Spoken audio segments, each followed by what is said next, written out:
What's going on, everybody? I'm still alive, praise God.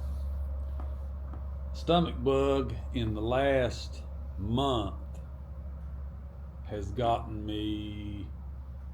Well, I missed 2 days of work this week and didn't feel good the third day.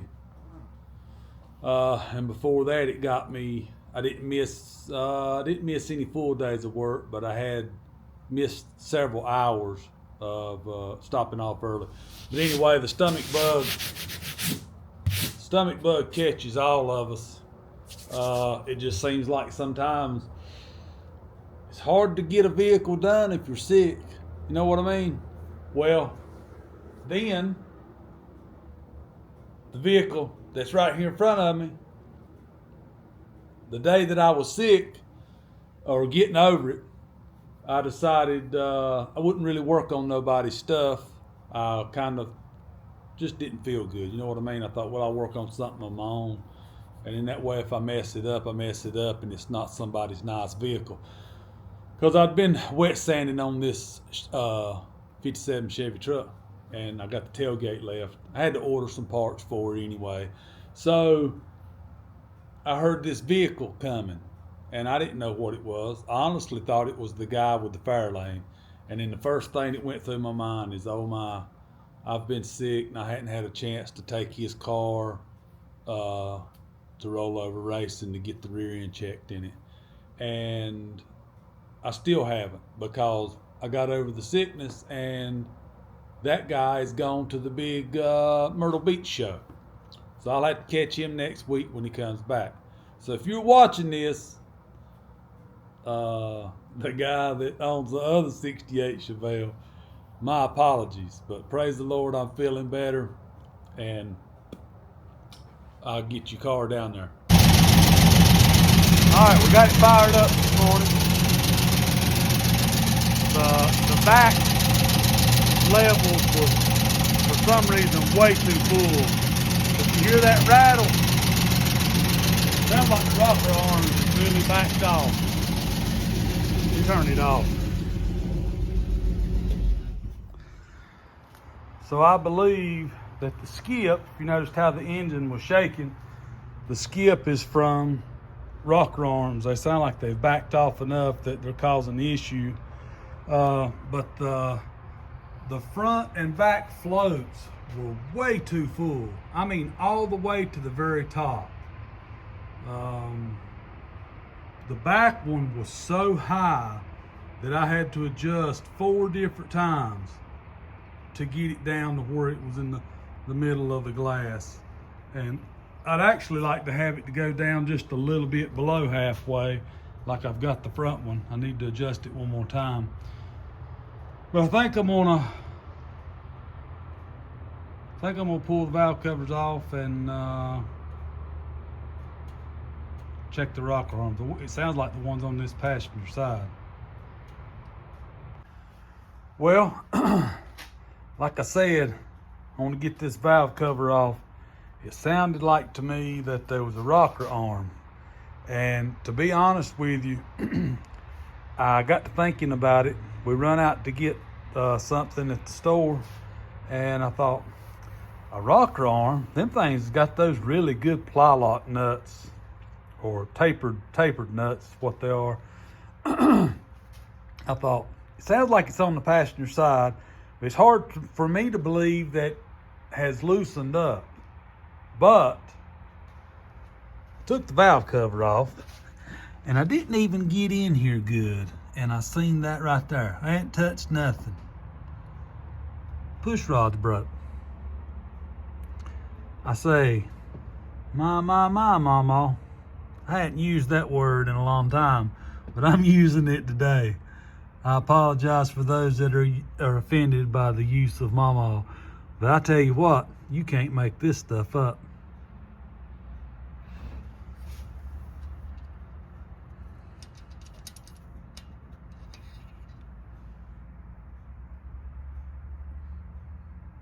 Just have to get one out, one of the old ones out, and try to find one, get the right length. Well, it just keeps escalating. So let me tell you what I've done. These two here were up, or what they were actually closed, intake and exhaust. So I took the rocker arm out of this one to measure it so that I could order some. Well, I found some on Speedway Motors and I ordered them, and they'll be here tomorrow. So I decided when I put it back together that I would drop it down into the back one back there where it was broken. Well, I went to put the push rod in and it kept going. And I said, oh, I missed the slot. And so I pulled it back out and I said, nah, something's not right. So I got out my depth scope. Let me show you. Bought this a long time ago. And I took a video of it, or the pictures. I think the pictures might have done better, but I'll insert them into the video so that you can see. The lifter from back here at the back is out of the hole and laying inside the engine. Well, I had decided while I was taking lunch that I would see if I could get that lifter to stand back up and drop back down in the hole without taking the intake and all apart. Well, guess what? I got to looking at the pictures and the end of the lifter looks beat up. I'm going to have to pull the intake off of this thing. Anyway, that's kind of discouraging because look at what I'm working on. I mean, it's a pretty decent car. I restored it about 3 or 4 years ago, and he drives it quite a bit. I don't know. I guess stay tuned. We'll see what we can get into. It's the best way to do one when you've got a nice car. Well, any car. You really need to take special, how do I say it? You need to be easy with everything that you work on. Because if you get used to working on it like it's junk, then when you work on something that's nice, you'll still have the same mindset as working on junk. And it takes just a little bit longer, but it's better than trying to drain it and get the hoses off. This radiator here would allow me to put the hose all the way to the bottom of the radiator. So I'll be able to suck the majority of it out and keep it clean. And then I'll lose some there at that hose and stuff.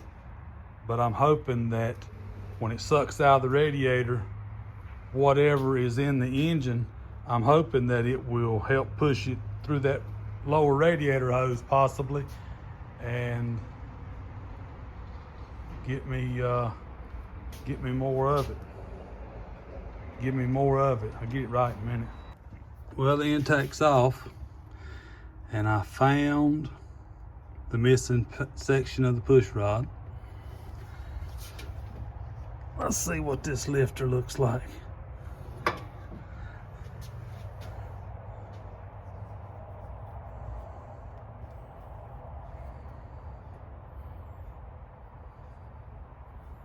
The lifter is beat up.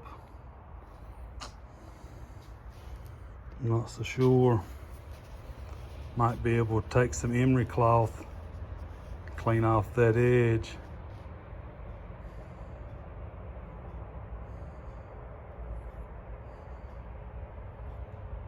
Might be all right.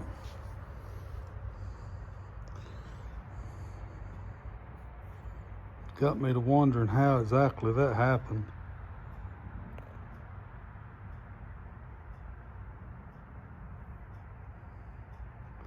But anyway, let's see.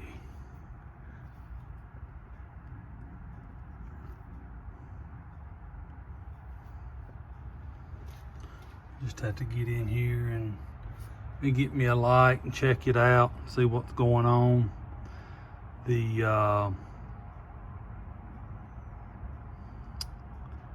I'm lost for words because I surely didn't want to tear into this car. But anyway, if this lifter and all go back in and work properly, since it's already mated to the cam, you know, we won't have to do no cam and lifter swap. So that's good news. Well, after inspecting and trying to depress it, it's froze up. So why did it freeze up? All I know to do is to take it apart and see what's inside it. All right, for those of you that don't know, I took this lifter apart. Clip comes out, then your next section, and you see that hole is covered inside. It's got a little flat plate. Down inside here, it's got a spring, and then it's got another machine section. Cleaned it out, put it back together, called the client. He came by, and what we're gonna do is put it back together, put the new push rod and all back in, because they'll be here, supposed to be here tomorrow. Put some BG EPR additive in it. It runs for like 20 minutes, and it breaks down any deposits, any nasty that's inside your engine, and then you dump it, and then you put a new oil and oil filter, and it should be good to go. So that's where we're headed. Now, why was this thing locked up? There's a lot of speculation online. Dirty oil, some type of contaminant got it stuck, wore out inside and binding, but it feels pretty good inside. Everything inside looked good as far as I could tell. When I opened it up, I poured all the oil out in the pot, all the oil in the palm of my hand, and felt around. There wasn't no grid or anything in it, but something had it locked tight. I just don't know what.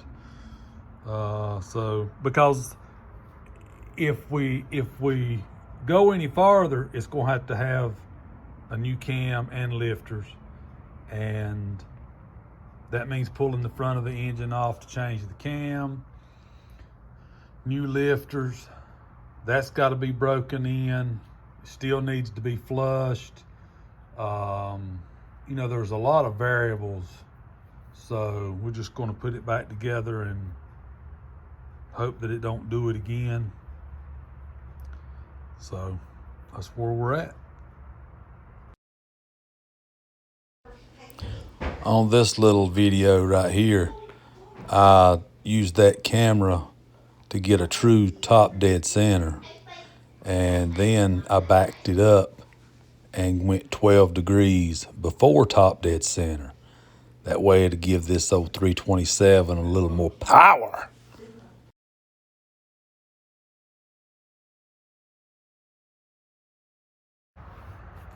I must say that I am using this tool again.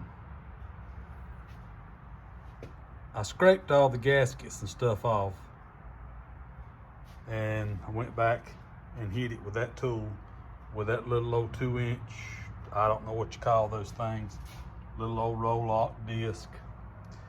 But now what I'll do is I'll take the vacuum cleaner and put my little nozzle on, pull all of those pieces of towel out while the vacuum cleaner's there, and it'll suck any fallen grit or anything down in there like that. Same way with the lifter valley, you know, any of that, and I'll just suck it up and see, put me some new gaskets on it. But the main part of the video, I mean, this is how I do it. I know that other people do it different ways, but this is the way I do it. Take my time, make sure everything's clean, and this little tool is a dream. Let's get on this intake. This intake was brand new when I restored the car. You can actually see up underneath the edge of the carburetor how good it looked. So what happened? Well, I really don't know, because it's aluminum. You wouldn't think that it would have that rusty look to it, but it does. You can blast them, but then that kind of makes it look white. It makes it look new again, but not as pretty new, I guess you could say. I don't know if you could say it like that or not, but I'm gonna show you the way we've done the last two or three, and it really turns out much better. So let me get you back in here.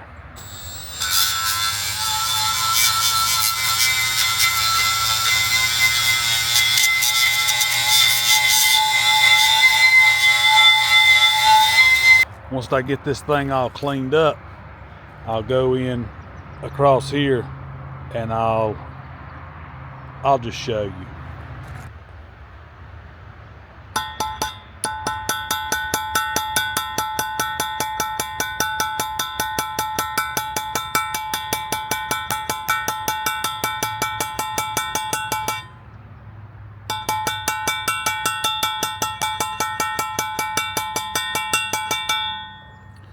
What are you doing? Let me get you in here and show you. See all those little bitty divots? I just take the center punch and just lightly peck a few of those all the way across where your sealant's gonna seal. Now, to give you an analogy of this, you wouldn't put that door up right there without putting a lock on it. Not a lock, but a handle on it, would you? Because if you didn't put, you don't have to lock it, but if you didn't put it on there, it would just, you would never be able to keep it closed, right? That just helps keep it closed. You lock it at night, and that just keeps an honest crook out, if there's such a thing. Same concept with this right here. This is it's not a smooth surface. It's got a light grind from where I cleaned it with that wheel. But if you give it this little texture, when you run that bead, and I also do it on the back and the front of the engine surface, that way when you lay that bead on the engine block and you set that intake down, all that will fill in and latch and help grab, kind of like Velcro. You know, one side's hooked, one side's looped, and they'll kind of contact together. It'll help from pushing out. That's what it looks like, all cleaned up and painted.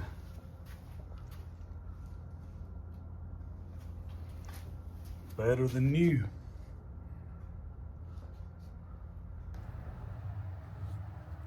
Well, there you go. It's all back together. All I'm waiting on now is the engine flush. I want to put it in, open the door, let it run for 20 minutes like it says, or I think it actually says let it come up to temperature, then put it in and let it run for 20 minutes. And that'll break all the deposits up. Then I can change the oil, new oil filter, and call him. He come get his car. Looks better in there than it did, though.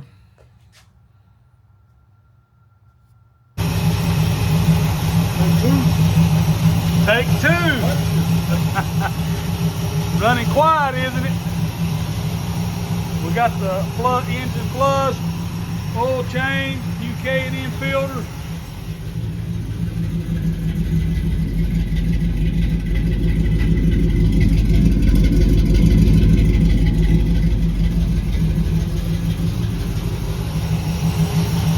Well, that wraps it up on the episode of this 68 Chevelle. You'll have to stay tuned for the next one. We've got another one outside. Let me show you what I've done to the exhaust this morning. So both of these were broken. These things, they are bent, and when they're bent, they're stretched, and that puts that corner in a bind, and it broke. And then that put all the pressure on the other side, and it broke. So I put them in two new hangers underneath. Check the oil. The oil is full and pretty. I'm gonna add just a little bit more water. I put new antifreeze and all back in it. I noticed that after I drove it yesterday and it opened up, it's just a touch low this morning. But everything's cleaned up and ready to go. I touched up the bad spot on the hood the best that I could, and at the beginning of the job, I took urethane and squirted down in there. That hood had separated the inner skin. So we'll see how that does in this summertime heat. But I put a bead on each section, so it should be good. But anyway, that's wrapping it up for this one. I appreciate everybody watching. When I looked this morning, we had like 1,724 subscribers. I appreciate y'all. I appreciate the comments. Oftentimes when I post stuff, I'm not posting it to say, hey, this is the way you have to do it. A lot of times I'm posting needing help because I don't know everything. So I appreciate it when y'all write in and comment and give me advice, or sometimes people write in ugly stuff, but I mean, that's their opinion too. So Lord willing, we'll catch you on the next one.